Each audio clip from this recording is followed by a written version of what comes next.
వాక్యం కొరకు నేను దేవుని పాదాల దగ్గర కనిపెట్టినప్పుడు ప్రభు నాకు వర్తమానం అనుగ్రహించినాడు. అది ప్రార్థనాపూర్వకంగా సిద్ధపడి మీ మధ్యకు వచ్చాను. దేవుడు మనతో మాట్లాడతాడు. నేను ఒక బూరగా మాత్రం ఉంటాను, దేవుడే మాట్లాడతాడు. దేవునికి స్తోత్రం. ఆయన మాటలు మనల్ని నడిపిస్తుంది, బ్రతికిస్తుంది.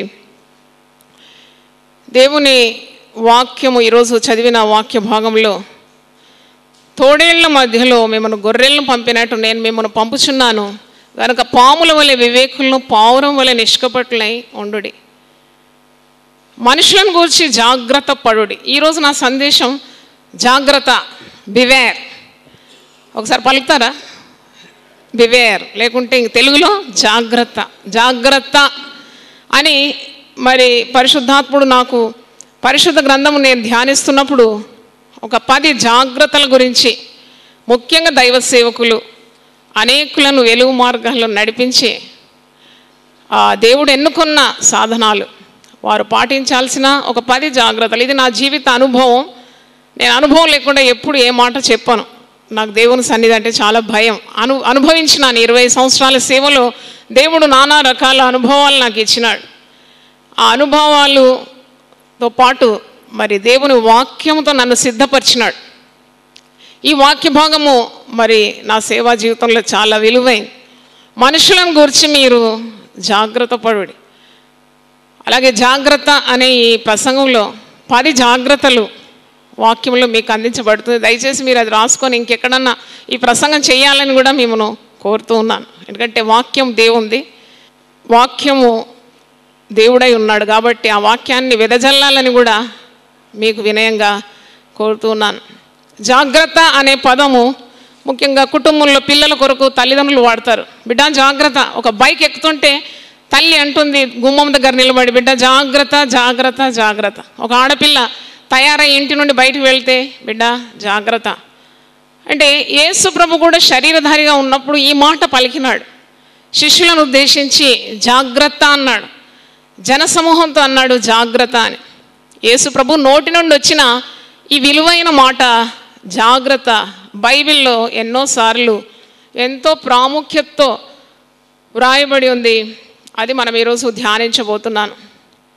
మనం మనుషులను గురించి జాగ్రత్త పడాలని, అబద్ధ ప్రవక్తల గురించి జాగ్రత్త పడాలని, పులిసిన పిండి గురించి మీరు జాగ్రత్త పడాలని, శాస్త్రులు అంటే మతాధికారుల గురించి మీరు జాగ్రత్త పడాలని, కుక్కలను గూర్చి జాగ్రత్త పడు అని అపోస్తలుడైన పౌలు తన లేఖనంలో ఫిలిప్పీ పత్రికలో రాస్తున్నాడు. అలాగే నిన్ను గూర్చి, నీ బోధన గూర్చి నువ్వు జాగ్రత్త పడాలని మరి ఒక చోట పౌలు తిమోతికి రాసినట్టు మనం చూస్తున్నాం.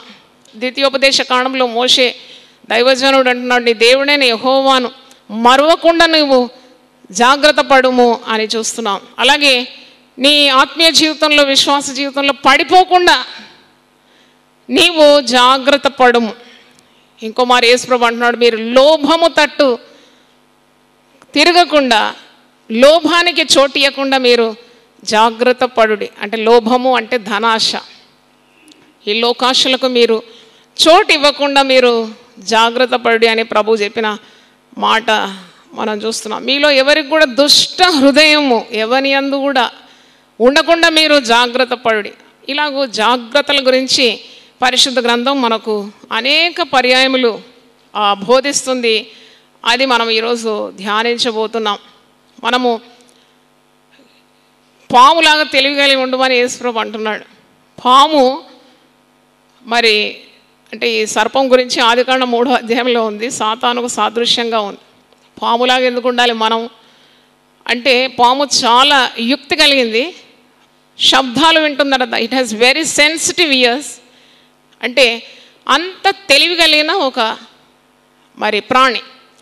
ప్రభు అంటున్నాడు, మీరు ఇంత తెలివి కలిగి ఉండాలి. సాతాను ఓడించాలంటే ఎంత తెలివి కలిగి, దానికంటే ఎక్కువగా తెలివి కలిగి ఉండాలి. మరి మీరు పావురంలాగా నిష్కపటంగా ఉండాలి. అంటే మీ జ్ఞానము పరిశుద్ధతతో కలిసి మిళితమై ఉండాలి. Your wisdom should be mingle with purity. పావురంలాగా నిష్కపటంగా, పాములాగా తెలివి కలిగి ఉండాలి. ఎందుకు అంటే తోడేళ్ల మధ్యలో మీరున్నారు, గొర్రెల్లాగా ఉన్నారు. గొర్రెని మీరు ఎప్పుడైనా గమనించినారు? దానికి కొమ్ములు ఉండవు, కూరలు ఉండవు, దాని దేహంలో ముళ్ళేమి ఉండవు, దానికి దంతాలేమి శూలాల్లాగా పదునైంది కాదు. తాను అది మరి రక్షించుకోవడానికి శక్తి లేని ఒక బలహీనమైన జంతువు గొర్రె. విశ్వాసులందరినీ కూడా గొర్రెలతో పోల్చినాడు పరిశుద్ధ గ్రంథంలో. మీరు గొర్రెలు, నేను మీ కాపరిని, నేను మేపేడు గొర్రెలు మీరని అంటున్నాడు. అంటే గొర్రెలు అలాగ నిస్సహాయ స్థితిలో ఉంటుంది. దేవుని ప్రజలను యేసు ప్రభు ఈ విధంగా పోలుస్తున్నారు. తోడేళ్ళు అంటే భయంకరమైన క్రూరమైన జంతువులు, అది గొర్రెను చీల్చి చెండాలం చేయగలదు. యేసు ప్రభు అంటున్నాడు, మీరు మనుషులను గురించి జాగ్రత్తగా ఉండండి. మీరు ఈ లోకంలో గొర్రెల్లాగా ఉన్నారు తోడేళ్ల మధ్యలో, కనుక మీరు పాముల వలె వివేకం కలిగి పావురం వలె నిష్కపటంగా ఉండాలి. మరి ఈ దినాల్లో మనం చూసినప్పుడు చాలామందికి సేవకులకు యేసు ప్రభు నామం నిమిత్తం హింస పొందుతూ ఉన్నారు. గుడులు పడద్రోస్తున్నారు, దెబ్బలు కొడుతున్నారు, ఎన్నెన్నో హింసలు ప్రభు నామం నిమిత్తం పొందుతూ ఉన్నారు. ఇది వింతేం కాదు. యేసు ప్రభు బిడ్డలకి ఇది ఒక వింత కార్యం కాదు. మీకు నానా విధమైన శ్రమలు కలిగినప్పుడు ఏదో వింత సంభవించినట్లు మీరు ఆశ్చర్యపోయే అవసరం లేదు. దేవుని ఆత్మ మీ మీద నిలుస్తుంది కాబట్టి మీరు ధన్యులు. దేవునికి స్తోత్రం. మనము హింసలకు భయపడే వారం కాం, పిరికి వారం అసలే కాం. యేసు ప్రభు ఒక్కసారి మనల్ని సేవలో పిలిచిన తర్వాత సిలువనెత్తుకొని గురి యొద్దకు పరిగెత్తడానికి ఉన్న పరిశుద్ధాత్మ బలం గలవారు. చావు అంటే మనకు భయం లేదు. నాకు అస్సలు అర్థం కాదు సేవకులు ఎందుకు ప్రభు నామనిమిత్తం ప్రాణాలు కోల్పోవడానికి ఎందుకు భయపడతారని నాకు అర్థం కాదు. ఎందుకంటే ఒక్కసారి నువ్వు ఈ సేవకు కంకణం కట్టుకొని ముందుకు వచ్చావంటే కొన్నిసార్లు నీ ప్రాణం మనుషులు తీయవచ్చు. యేసు ప్రభు నామం నిమిత్తం ఒక హతసాక్షిగా కావడం అంతకంటే మించిన గౌరవం ఏమున్నది. అందుకే భయపడే అవసరం లేదు. కానీ జాగ్రత్తగా ఉండమని ప్రభు అంటున్నాడు. అంటే అనవసరమైన చిక్కుల్లో చిక్కుకొని మరి శత్రువుల ఎర కాకూడదని ప్రభు హెచ్చరిస్తున్నాడు. ఎందుకంటే ప్రభు శరీరధారిగా ఉన్నప్పుడు చాలా పర్యాయములు అపాయమును తప్పించుకొని పోయాను అని సువార్తల్లో మనం చూస్తున్నాం. అంటే తెలుసుకొని ఒక అపాయంలో పడకుండా ప్రభు జాగ్రత్తలు చేసుకున్నాడు. అందుకే ఇక్కడ అంటున్నాడు, మీరు మనుషులను గురించి మీరు జాగ్రత్తగా ఉండాలి. మనం భయపడే అవసరం లేదు. మనుషులు పెట్టు హింసకు నిందలకు భయపడే అవసరము లేదు. మనం పులిబిడ్డల్లాగానే మనము ఈ లోకంలో ఉండాలని ప్రభు అయితే నాకు తరబీదు ఇచ్చినాడు. మనం భయపడే పని లేదు. కానీ జాగ్రత్తగా ఉండాలి. మనుషులను గురించి మీరు జాగ్రత్త పడండి. చాలా మటుకు సమస్యలు మనమే కొని తెచ్చుకుంటాం. చూడండి, మనకు మరి ప్రభు అన్నాడు, పాముల్లాగా ఉండండి, తెలివిగలిగి ఉండండి, పావురంలాగా నిష్కపటంగా ఉండండి. తోడేళ్ళు ఉన్నారు మీ చుట్టూ, మీరు గొర్రెల్లాగా ఉన్నారంటే మరి మనం పాటించడం లేదు. చాలా మట్టుకు హింసలు మన తెలివి తక్కువతనంతో వస్తుందని నాకు అర్థమైంది. ఎందుకంటే డ్రమ్ము కొట్టి గట్టిగా లొల్లి పెట్టి ఆ గొప్ప అరుపులు కేకలైతే తప్పకుండా పక్కనున్న వారికి అది అభ్యంతరంగా ఉంటుంది. వారు మీ జోలికి వారు వస్తారు. ఒకవేళ మరి విరోధులు వితర్కులు మనకు ఎదురు వచ్చినప్పుడు వారికి తగిన రీతిగా జవాబు ఇవ్వడానికి కూడా పరిశుద్ధాత్ముడు మనకు అలాంటి జ్ఞానాన్ని ఇస్తాడని వాక్యం బోధిస్తుంది. కొలస్సీలకు రాసిన పత్రిక 4వ అధ్యాయము 6వ వచనం. Book of కొలోసియన్స్ 4th chapter 6th verse. ప్రతి మనుషునికి ఏలాగు ప్రత్యుత్తరం ఇవ్వవలెనో అది మీరు తెలుసుకున్నట్టుకై మీ సంభాషణ ఉప్పు వేసినట్లు ఎల్లప్పుడూ రుచిగలదిగాను కృపాసహితంగాను ఉండనీయుడు. అంటే మనము అన్యులతో, క్రైస్తవేతరులతో, విరోధులతో మాట్లాడినప్పుడు దేవుడు మన నోటికి తోడై ఉండాలి. నేను నీ నోటికి తోడై ఉండి నువ్వు పలకవలసిన మాటను నీకు అందిస్తానని పరిశుద్ధాత్ముడు మరి అలాంటి కార్యం చేస్తాడని ఉంది కదా. కాబట్టి మనము జ్ఞానయుక్తంగా మాట్లాడాలి. మరి జీవ మరణములు నాలుక వశమని వాక్యంలో ఉన్నది. దేవుడు మనకు అలాంటి జ్ఞానాన్ని ఇస్తాడు. భక్తిహీనులు నా ఎదుట ఉన్నప్పుడు నా నోటికి నేను చిక్కము పెట్టుకున్నట్టుని. అంటే ఇలాంటి పరిస్థితిలో మనం ప్రార్థన చేసి ముందుకు సాగినప్పుడు తప్పకుండా దేవుని కృప మనల్ని ఆవరిస్తుంది. వ్యర్థమైన చిక్కుల్లో చిక్కుకోకుండా దేవుడు మనల్ని కాపాడగలుగుతాడు. ఒకవేళ అది దేవుని చిత్తమే, మనము ప్రభు కొరకు హింసలు పడాలంటే ఆ చిత్తం నెరవేర్చడానికి కూడా దేవుడు తగిన పరిశుద్ధాత్మ బలాన్ని మనకు అనుగ్రహిస్తాడు. అపోస్తుల కార్యం 20వ అధ్యాయము 28వ వచనంలో మనం చూసినప్పుడు Acts 20:28 దేవుడు తన స్వరక్తమిచ్చి సంపాదించిన తన సంఘమును కాయుటకు పరిశుద్ధాత్మ మిమ్మల్ని దేనియందు అధ్యక్షులుగా ఉంచెను, ఆ యావత్తు మందను గూర్చి మీ మట్టుకు మిమ్మల్ని గూర్చి జాగ్రత్తగా ఉండుడి. ఈరోజు సందేశం పేరు మీకు తెలుసు కదా, జాగ్రత్త. అంటే మనల్ని దేవుడు నమ్మినాడు, మనల్ని రక్షణ మార్గంలో నడిపించడం మాత్రం కాకుండా ఒక ఉన్నతమైన రాజరికపు పిలుపు మనకందరికి ఇచ్చినాడు. ఆయన మరి ఒక్కొక్క మందలను దేవుడు మనకు అప్పగించినాడు. ఆ మంద విలువ ఎంత అంటే, ఆ మంద విలువ యేసు రక్తం అంతా విలువ.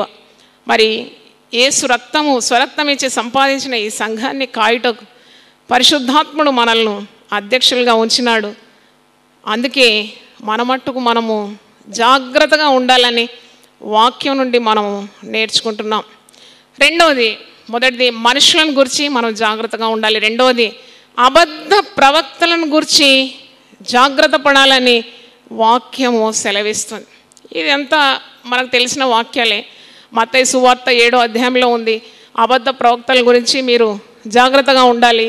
వారు పైన గొర్రె చర్మం వేసుకొని వస్తారు, కానీ లోపట వారు చీల్చినటువంటి క్రూరమైన తోడేళ్ల స్వభావం గలవారు.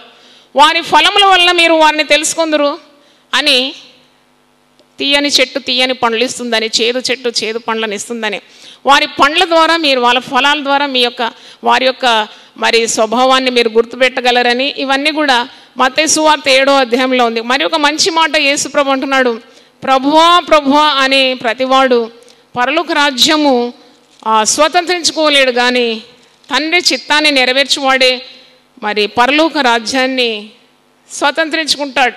మత్తయి సువార్త 7:22. ఆ దినమందు అనేకులు నన్ను చూసి, ప్రభువా ప్రభువా మేము నీ నామమున ప్రవచింపలేదా, నీ నామమున దయ్యములను వెళ్ళగొట్టలేదా, నీ నామమున అనేకమైన అద్భుతములను చేయలేదా అని చెప్పుదురు. అప్పుడు నేను మిమ్మల్ని ఎరుగను, ఎన్నడూ ఎరుగను, అక్రమం చేయ వాళ్ళ నా యొద్ద నుండి పొండని వారితో చెప్పుదు. ఈ రోజుల్లో మనం చూస్తాం, మనమందరం సేవకులమే, మనం సంఘాలు నడిపిస్తున్నాము, మందలను నడిపిస్తున్నాము. మరి గొర్రె చర్మం ధరించుకొని క్రూరమైన తోడేళ్ళు లాంటి వారు ప్రవేశిస్తున్నారు, కొన్ని గొర్రెలను అపహరిస్తున్నారు. మనము ఈ స్వరక్తం ఇచ్చి యేసు ప్రభు సంపాదించిన సంఘానికి కాపర్లుగా మందరం మేపేవారుగా ఉన్నాం. మనం ఏం చేస్తున్నాం?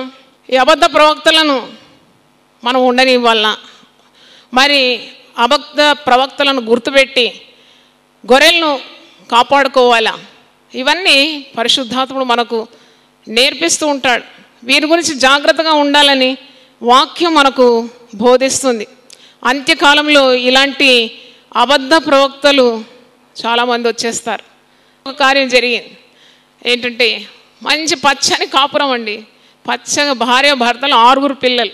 మరి ఒక అబద్ధ ప్రవక్త ఇంటికి వచ్చినాడు, దైవ సేవకుడని ఆమె ఆహ్వానించినప్పుడు దొంగ ప్రవచనాలు చెప్పినాడు. ఏమన్నాడంటే, నీ భర్తకు వేరే స్త్రీతో సంబంధం ఉన్నదని ప్రవచనం చెప్పినాడు. అయిపోయింది, అంతే. కుటుంబంలో చిచ్చు ఆరంభమైంది. భర్త వచ్చిన తర్వాత ఆమె ఎప్పుడు వారికి మంచి సంతోషకరమైన కుటుంబ జీవితం, కానీ ఆ దినం నుండి పోరు స్టార్ట్ అయింది. ముందే ఆయన గుండె జబ్బు ఉన్న వ్యక్తి, కొన్ని నెలలే బ్రతికినాడు. ఈమె పోరు అంతగా ఉండింది, గుండెపోటుతో మరణించినాడు. దాని తర్వాత భార్య భర్తలు చాలా సన్నిహితంగా ఉంటారు కాబట్టి భర్త లోటు భరించలేక ఈమె పక్షవాతం వచ్చింది. దాని తర్వాత ఈమె కొన్నాళ్ళకి ఈమె చనిపోయింది. 6 పిల్లలు అనాథులైనారు. దీనికి కారకులు ఎవరు అంటే అబద్ధ ప్రవక్తలు. ఇది ఇప్పుడు ఈనాడు కోకొల్లుగా పెరిగిపోతున్నారు. ఎక్కడ చూసినా అబద్ధ ప్రవక్తలే. మనం ఏదైనా చేయాలి, దాని కొరకు ప్రార్థన చేయాలి, ఎదిరించాలి, లేకుంటే మరి అట్టివారిని మనం హెచ్చరించాలి. మన సంఘానికి కావాల్సిన జ్ఞానోపదేశం ఇవ్వాలి. ఎందుకంటే ఈ తప్పుడు ప్రవచనాల వెంబడి ప్రజలు పరిగెత్తున్నారు. మీరు ఎప్పుడైనా ఆలోచించినారా? వాక్యానికంటే ప్రజలు మరి ఈ దొంగ ప్రవచనాలను ప్రేమిస్తున్నారు. మీకు అనుభవమే, మీరు కూడా కాపర్లు కాబట్టి యు నో ద పెయిన్. నువ్వెంత కష్టపడి ఒక ఆత్మను సంపాదించి నీ సంఘంలో చేర్చుకుంటావు, దొంగ ప్రవచనాలు చెప్పి కానీ వెంటనే నీ గొర్రె దాటుగా వెళ్ళిపోవడం చాలా బాధాకరం. కనుక యేసుప్రభు అప్పుడే చెప్పినాడు, 2012 సంవత్సరాల ముందే యేసుప్రభు నోటి నుండి వచ్చిన మాట ఇది. జాగ్రత్త, అబద్ధ ప్రవక్తలను గురించి మీరు జాగ్రత్తగా ఉండాలి. మనకు తెలిసిపోతుంది ఒక సేవకుని చూడగానే, ఎందుకంటే మనందరిలో ఆ అభిషేకం ఉంది, విశ్వాసుల్లో కూడా దేవుని అభిషేకం ఉంది. కాబట్టి అసలైన సేవకులు చూడగానే మనకు తెలిసిపోతుంది. మరి డబ్బు సంపాదించడానికి ఒక వ్యాపారంగా సేవ చేసేవాడిని కూడా చూస్తే తెలిసిపోతుంది. అటివారిని తప్పకుండా గద్దించి అధికారం పొందుకోవాలి, దూరం ఉంచాలి.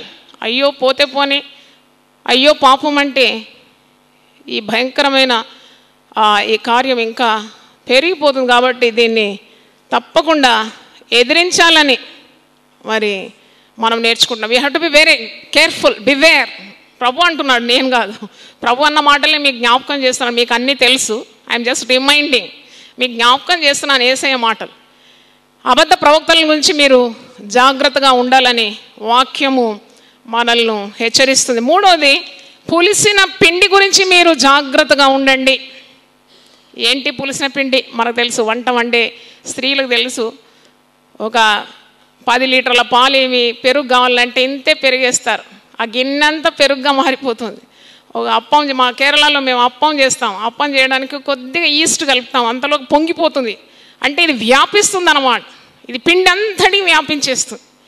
యేసు ప్రభు మరి 2000 సంవత్సరాల ముందు అంటున్నాడు పులిసిన పిండి గురించి మీరు జాగ్రత్తగా ఉండాలి. ఆ వాక్యము మార్క్స్ వార్త 8:15లో ఉంది.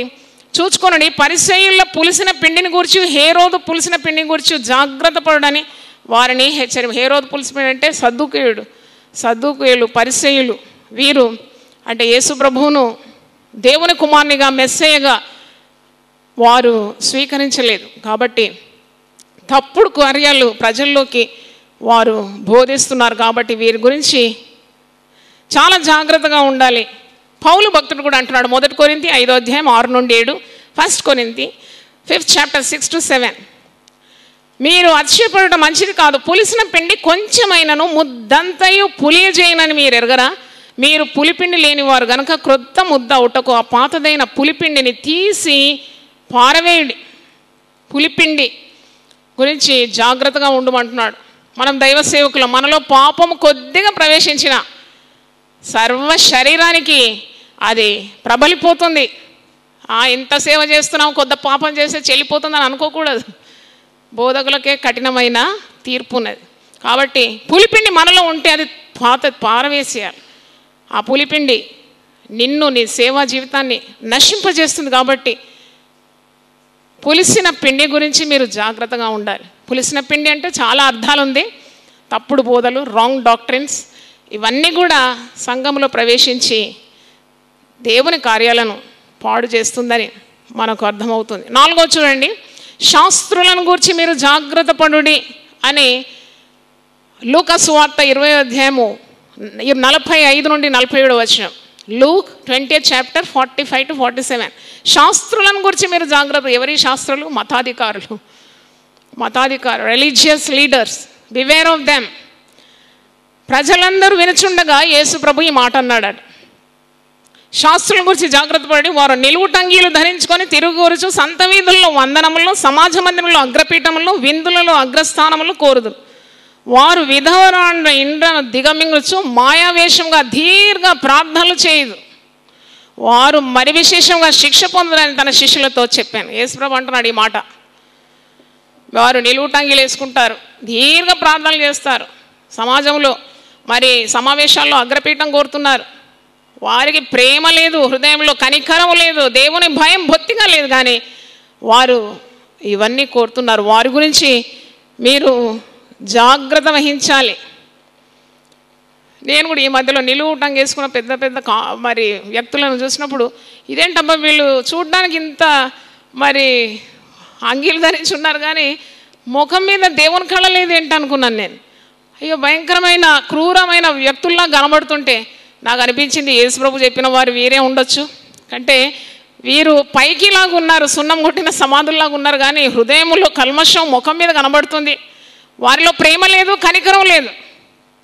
దేవుని సేవకురాలుగా చెప్తున్నాను, మన పరిచయంలో ప్రేమ ఉండాలి, మన పరిచయంలో కనికరం ఉండాలి.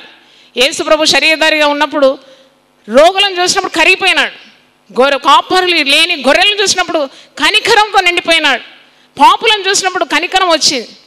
ఈనాడు సేవకులకు అలాంటి ఒక దీన మనసు, దేవుని మనస్సు, క్రీస్తు యేసున కలిగిన మనసు లేకుంటే ఏం సేవ అంటారు దాన్ని? అందుకే అన్ని సేవలు మధ్య మధ్యలో ఆగిపోతుంది. ప్రేమ పరిచర్య ఉన్న సేవ ఏనాడు ఆగదు, యేసుప్రభు వచ్చే వరకు ఉంటుంది. దేవునికి స్తోత్రం, హల్లెలూయా. మీ సేవల్లో, మన సేవల్లో we have to end use love for the people. అంటే సేవలో ప్రేమ లేకుంటే, ప్రేమ అనగానే దేవునికే పర్యాయ పదం అది, దేవునికి మరో పేరే ప్రేమ స్వరూపి. పరిచర్యలో ప్రేమ ఉండాలి. మనము అందుకే యేసుప్రభు ఖచ్చితంగా అంటాడు, మీలో ఎవరికైనా గొప్పవానిగా ఉండాలంటే వాడు అందరికంటే దీనుడై సేవకునిగా ఉండాలి. If you want to be the greatest, you become the lowest, be the servant of all. ఇంత చక్కని మార్గాన్ని యేసుప్రభు సేవకులమైన మనకు మరి బోధించినాడు. బోధించడం మాత్రం కాదు, చేసి చూపెట్టినాడు. బోధకులు బోధిస్తారు, చెప్పేది వారు జీవితంలో చూడనప్పుడు ప్రజలకు వారి మీద ఉన్న నమ్మకం పోతుంది. కనుక ఇలాంటి మతాధికారుల గురించి కూడా జాగ్రత్తగా ఉండాలి. మత్తయి సువార్త 23లో యేసుప్రభు ఖచ్చితంగా బోధిస్తున్నాడు, గద్దిస్తున్నాడు. వారి క్రియల చొప్పున మీరు చేయకూడి, వారు చెప్పుదురే కానీ చేయరట. మనం అందరం పరీక్షించుకుందాం. దేవుని వాక్యం అంటే అద్దం లాంటిది, మన తప్పులన్నీ ఎత్తి చూపెట్టేది దేవుని వాక్యం. కాబట్టి దేవుడు మాట్లాడతాడండి, కొందరి ద్వారా మాట్లాడతాడు. ఆయన స్త్రీ ద్వారా మాట్లాడతాడు, గాడిద ద్వారా కూడా మాట్లాడిన దేవుడే. కనుక దేవుని మాటలకు మనం భయపడాలి. పైకి భక్తి గల వారిగా నటిస్తారంట, దేవుని శక్తిని వారు ఏం చేస్తున్నారు? త్యజిస్తున్నారు. ఇలాంటి అధికారులు, మతాధికారులు చాలామంది ఉన్నారు. యేసుప్రభు మత్తయి సువార్త 23లో వీరి గురించి చెప్పినాడు. మరి 5వది, కుక్కల విషయమై మీరు జాగ్రత్తగా ఉండు. ఈరోజు జాగ్రత్త అనే ప్రసంగం వింటున్నాం. కుక్కల విషయం జాగ్రత్తగా ఉండాలని పరిశుద్ధ గ్రంథంలో ఉంది. ఇది ఫిలిప్పీ పత్రిక 3వ అధ్యాయం 2వ వచనం ఉంది, బివేర్ ఆఫ్ డాగ్. ఇంటి ముందు మనం ఇది ఒక బోర్డు చూస్తాం కదా, కుక్కలు ఉన్నాయి జాగ్రత్త, కుక్కలు ఉన్నాయి జాగ్రత్త. బైబిల్లో ఉందని నాకు తెలియదు చదివేదాకా. అబ్బో, ఇది మాట బైబిల్లో ఉందా? బివేర్ ఆఫ్ గాడ్ అనుకున్నాను, కానీ బివేర్ ఆఫ్ డాగ్ అని కూడా ఉందా అనుకున్నాను. అంటే ఈ కుక్కల విషయం జాగ్రత్తగా ఉండాలి. ఈ దినాల్లో కుక్కలన్నీ రోడ్డు మీద స్వైర విహారం చేస్తున్నాయి. కుక్కకు నాయకుడు లేకుంటే బయటకు వచ్చి తిరుగుతుంది. ఎందుకు కుక్కలతో పోల్చాడు కొంతమందిని అంటే, తిరుగుబోతులు అన్నమాట. వారు ఒక స్థలంలో స్థిరంగా ఉండరు. They keep wandering like dogs. వారు అపవిత్రులని మనకు అర్థమవుతుంది. నేను వార్తాపత్రికలు చదివినాను, ఈ చలికాలం కొన్ని కుక్కల గట్ట చలి ఎక్కువైపోయి కుక్కలకు పిచ్చి పట్టి ఒక కుక్క మా కాలనీలోనే 11 మందిని గరిచేసింది. అంటే చూడండి, పిచ్చి కుక్క కాటైతే మరణమే. మరి ఇలాంటి భయంకరమైన కార్యానికి పరిశుద్ధ గ్రంథంలో ఎలాగో చోటు వచ్చిందని నాకు అనిపిస్తుంది. ఎందుకంటే ఇట్స్ వెరీ ఇంపార్టెంట్. మీరు కుక్కల విషయం మీరు జాగ్రత్తగా ఉండాలి. అంటే కుక్కల వంటి వారు అంటే మొరుగుతూ ఉంటారనమాట. మీరు గల్లీకి వెళ్ళండి, ఎక్కడన్నా వెళ్తే ఏ కారణం లేకుండా కుక్కలు మొరుగుతాయండి. ఆ మొరిగే కుక్కలు చూసి ఇంకా కుక్కలు మొరుగుతాయి. అన్ని కుక్కలు కలిసి మొరుగుతూ ఉంటాయి. ఇలాంటి కలహప్రియులు సంఘానికి కీడు చేసేవారు ఉంటారు. వారి సంఘంలో ఉన్న శాంతి సమాధానాలను వారు రెచ్చగొడుతూ ఉంటారు. అంటే అలాంటి వారిని కూడా మీరు కనిపెట్టాలి, జాగ్రత్తగా ఉండాలి. కుక్కల విషయం మీరు జాగ్రత్తగా ఉండాలి. దుష్టులైన పనివారి విషయమే మీరు జాగ్రత్తగా ఉండాలి. కుక్కకి ఇంకా చాలా స్వభావాలు. కుక్క గురించి ఒక 2 గంటల ప్రసంగం చేయొచ్చు మనం. ఏంటంటే కుక్క ఎప్పుడు కూడా కక్కింది తిరిగి తింటుందని. అంటే ఒకసారి మనం విడిచిపెట్టిన పాపాన్ని తిరిగి ఆ పాపం చేస్తే కుక్కల వంటి వారమని పేతురు తన పత్రికలో హెచ్చరిస్తున్నాడు. 2 పేతురు 2వ అధ్యాయము 20 నుండి 22 వచనాల్లో ఈ మాట ఉంది. కడవరి స్థితి మొదటి స్థితి కంటే బహు చెడ్డదిగా మారుతుంది. అందుకే ఇలాంటి కుక్కల విషయమై మీరు జాగ్రత్తగా ఉండాలి. వీరు పాపం చేస్తూనే ఉంటారు. తిరిగి యేసు గాయాన్ని రేపుతూ ఉంటారు. మరి ఏం గాలేనట్టే ఉంటారు. కృపాయుగం అంటారు. ఇట్టి బోధకులు కూడా ఉన్నారు. మీరు ఏ పాపం చేసినా చెల్లిపోతుందంటారు. కుక్కల విషయం ఉంది, నక్కల విషయం కూడా ఉంది. మరి దేవుని దృష్టికి నిష్కళంకులుగా, నిందారహితులుగా ఉండడానికి మనము జాగ్రత్త పట్టాలని వంచండి. ఒక మాట ప్రార్థన చేస్తాను. ప్రభువా, నీ పరిశుద్ధ నామమునకు స్తోత్రం చెల్లిస్తున్నాము. నీ రక్త ప్రభావం ద్వారా మా రోత హృదయాలన్నీ కూడా కడిగి పవిత్రపరిచి తిరిగి నీ సేవను పరిశుద్ధంగా పవిత్రంగా చేయడానికి మాకొక్కొక్కరికి కూడా నీవు సహాయం దయచేయమని మేము ప్రార్థన చేస్తున్నాం. ఏర్పాటైన వారిని సైతం పడగొట్టడానికి సాతానుడు విజృంభిస్తుండగా నైనా వాడు ఎవరిని మృంగుదునాని గర్జించు సింహం వలె తిరుగుతున్న ఈ దినాల్లో జాగ్రత్త అనే సందేశం మాకు వినిపించినందుకు వందనాలు చెల్లిస్తున్నా. సకల ఆశీర్వాదాలతో మమ్మల్ని అందరినీ నింపుమని యేసు పరిశుద్ధ నామములో అడిగి వేడుకుంటున్నాను తండ్రి, ఆమేన్.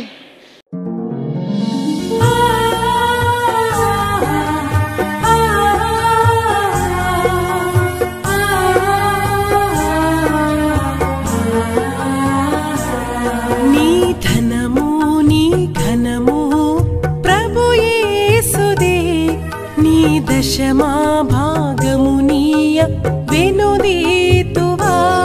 నీ ధనము నీ ఘనము ప్రభు యేసుదే, నీ దశమా భాగము నీయ వెనుదీతువా. ధరలోన ధనధాన్యములనీయగా కరుణించి కాపాడి రక్షింపగా. ధరలోన ధనధాన్యములనీయగా కరుణించి కాపాడి రక్షింపగా. పరలోకనాదుండు నీకీయగా మరి యేసు కొరకీయ వెనుదీతువా. పరలోకనాథుండు నీకీయగా మరి యేసు కొరకీయ వెనుదీతువా.